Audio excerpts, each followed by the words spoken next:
وصلنا لأهم مرحلة في المخبزة، الخلاص. اليوم غنتعلموا كيفاش تخلص وتسول على الحساب بالإيطالية بلا ما تحل. هذا الجزء الثالث والأخير.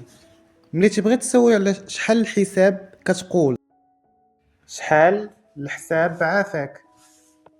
quanto ti devo quanto ti devo. إلا بغيتي تخلص بالكارت، واش نقدر نخلص بالكارت؟ posso pagare con la carta posso pagare con la carta.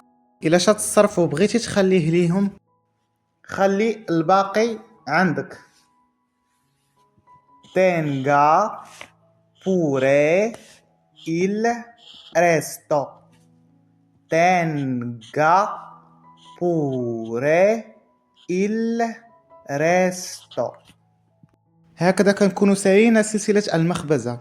قيد هاد الجمل عندك في الدفتر وقول لي في التعليق شنو هو الموضوع اللي بغيتي نشوفه في السلسلة الجاية.